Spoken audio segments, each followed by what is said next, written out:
environment. I just want to introduce this one. But actually, in our class, we have written this question before. Chúng ta đã viết về cái chủ đề về advertisement trước đây rồi, nhưng vẫn mang lại để giới thiệu cho các em.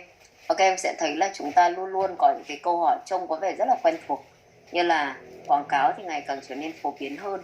Thì em nghĩ đây là cái sự phát triển tích cực hay tiêu cực. Và hôm trước thì các em sẽ thấy là chúng ta có một cái câu hỏi liên quan đến phần review chẳng hạn.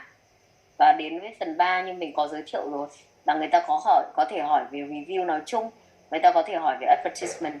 Vì thực ra review cũng được coi là một trong cái hình thức của advertisement nữa, ngoài những người mà review just for other people to know. Đấy, cho nên đây cũng là một cái loại câu hỏi rất là phổ biến trong cả writing và speaking. Thì giới thiệu một chút thôi, còn ở trên lớp thì bọn mình sẽ brainstorm lại câu hỏi khác. Okay, now let's look at this, the one that you have in 2014, but then after that, there are several times that they ask about this already. In some countries, governments are encouraging industries and business to move out of the cities and into regional areas. Do you think the advantages outweigh the disadvantages? Okay, again, in some countries, governments are encouraging industries and business to move out of the cities and into regional areas. Do you think the advantages outweigh the disadvantages? Và đối với loại câu hỏi này thì mình không có lý do như phía trước nữa, mà chúng ta chỉ có phần tích cực và tiêu cực thôi. Okay? So spend around 10 minutes to brainstorm in this. For the advantages, please have around 2 ideas. And the disadvantages, we also need to have around 2.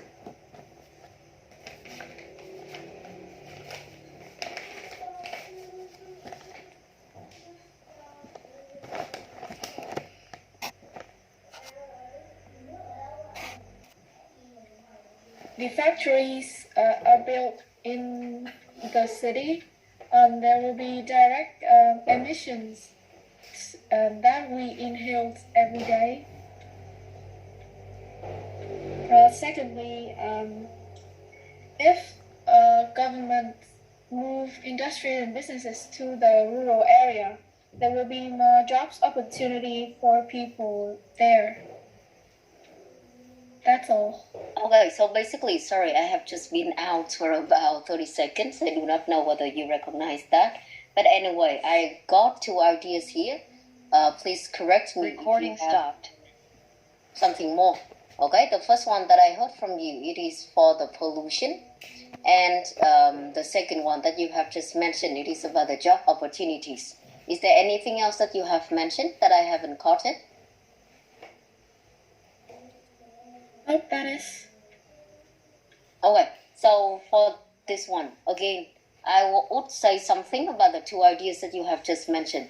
The first one is about the job opportunities. I think it is a good idea because it may create more job for the people in the local area.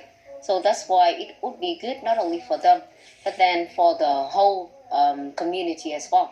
But then for the first one, it is not a good idea because you are actually pushing or throwing the pollution in this city to another one. So in the end, it is still polluted because we are in the same country, we are in the same world. So that's why you cannot say that because your house is clean and you can throw all of the trash to your neighbor. It is not an ethical behavior at all. So the first idea class, again, please listen to the explanation and do not use that one. Because I explained to you already. Không phải theo kiểu là bây giờ nhà mình sạch xong mình cứ vứt rác sang nhà bên cạnh thì nó là tốt đấy. Đây là cái ý đầu tiên, không phải một ý hay đâu ạ. Mà cái ý về job opportunity thì có thể chấp nhận được. Thì các em khác, các em cũng cố gắng suy nghĩ xem là chúng ta còn có ý nào hay không, thay vì việc là chúng ta sử dụng cái ý function bạn vừa mới trình bày. Okay, how about the second one, the disadvantage, please?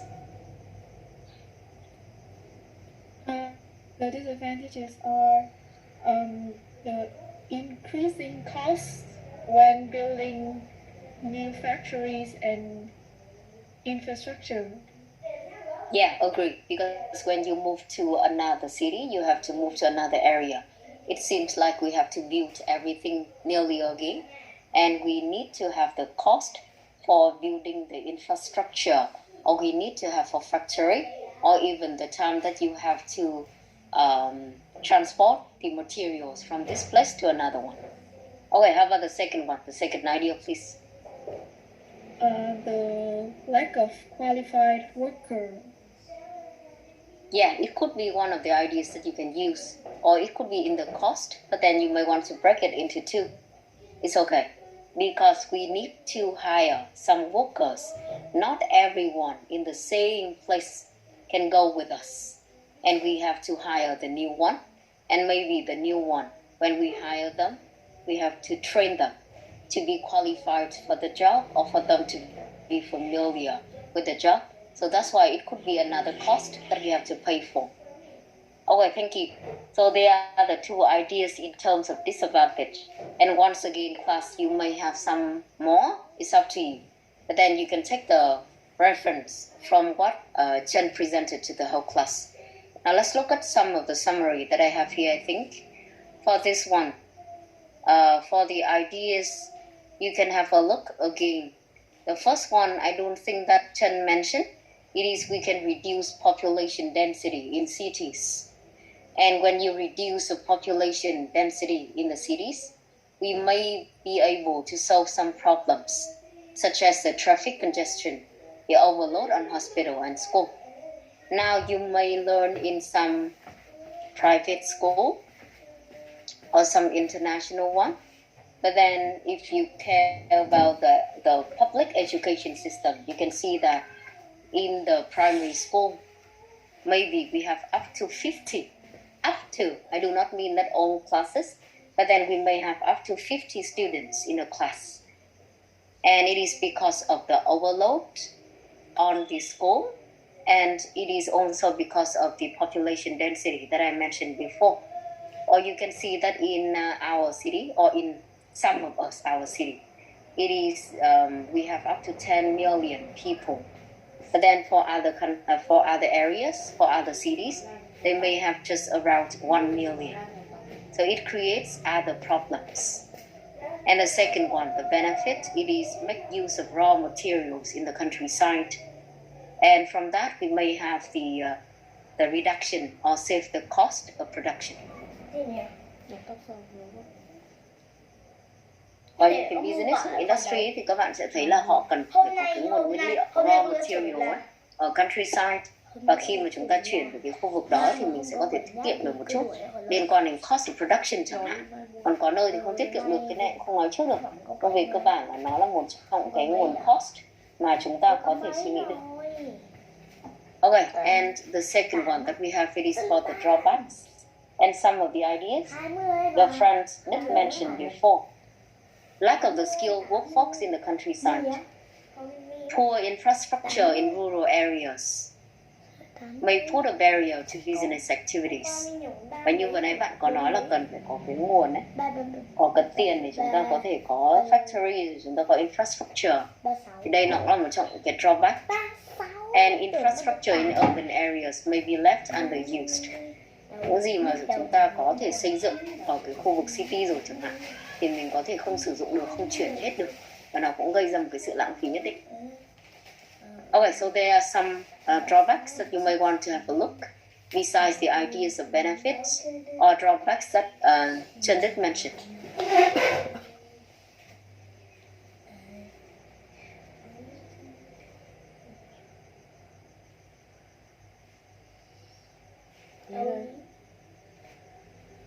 Ghế đây, ngồi đi. Nhíp gì mà đang kia.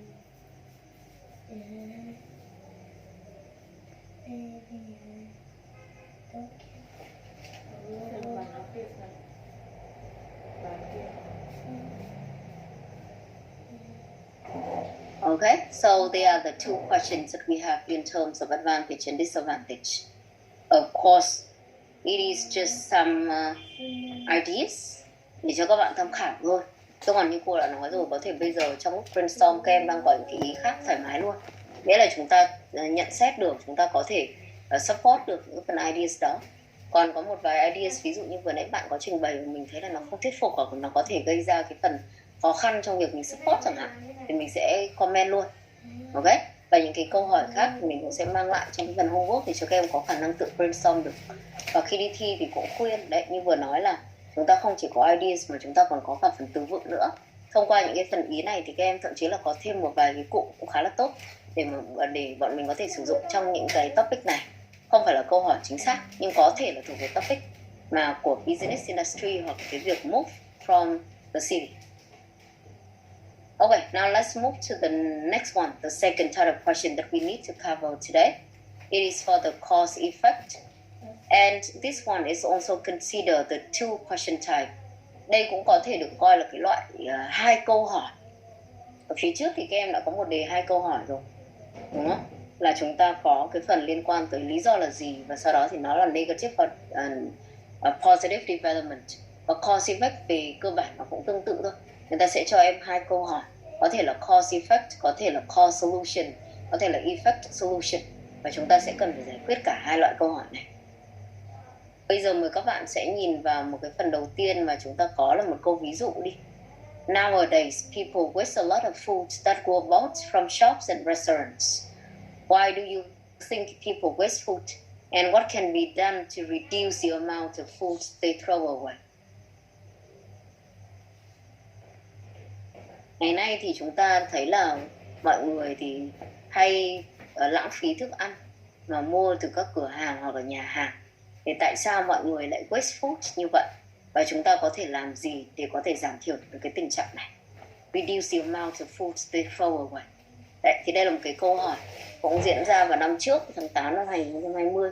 Và đây là một cái câu hỏi nó không dễ dàng, mặc dù đến bây giờ nó vẫn đúng là cái tình trạng gọi là waste food này. Nhưng chúng ta cũng sẽ cần phải nghĩ về được lý do cũng như là cái cách giải quyết. Bây giờ mời các bạn sẽ nhìn qua một chút về một vài cái phần từ vựng mà chúng ta có. Nó cũng là những cái từ cơ bản thôi, nhưng để cho các em có thể ôn tập lại liên quan đến phần cause và effect mà chúng ta có ở đây.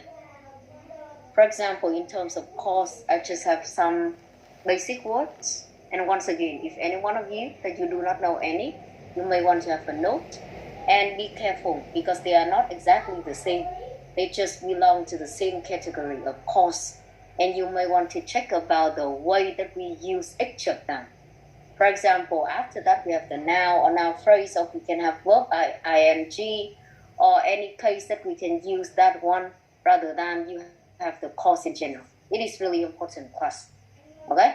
Make, cause, lead to, result in, bring, give rise to, generate, be responsible for, set off, or trigger.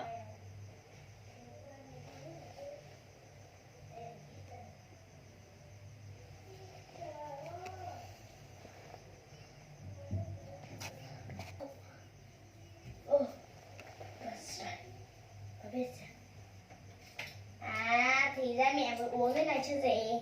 Con bảo mẹ uống cái mới chứ.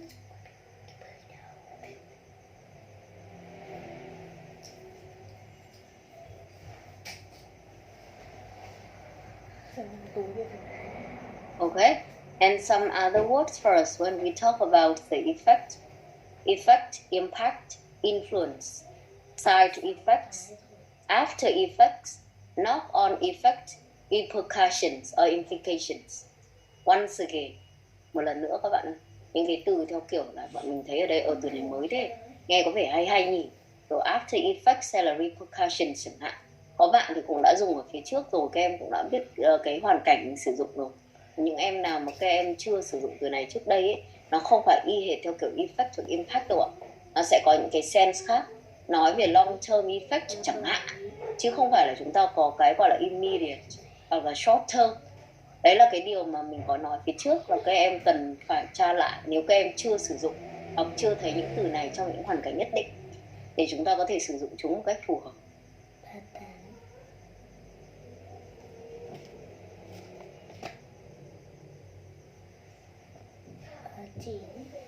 50 lại mua vở cho con nhá.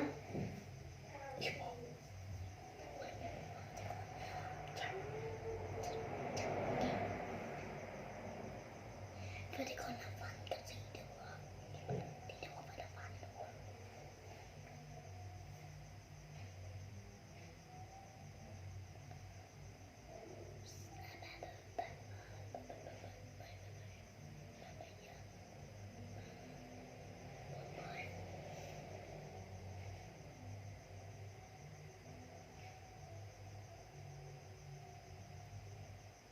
Okay, so there are some basic words. Now let's come back to the question that I showed you before.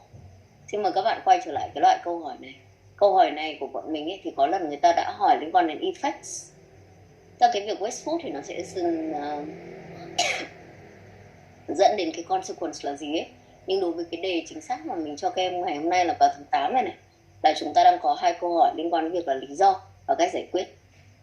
Okay, so class, please spend around, once again, 10 minutes. Try to think of around 2 reasons to explain why people waste food, and also the 2 reasons why the solution that we can reduce the amount of food that they throw away. Và để có một cái dễ hơn ấy, thì các em lưu ý là chúng ta sẽ có thể có cái phần solution này nó gắn liền với cái phần lý do mà các em có ở phía trên. Như vậy thì sẽ dễ dàng hơn thay vì việc là chúng ta có lý do một đằng xong lại cách giải quyết một nẻo.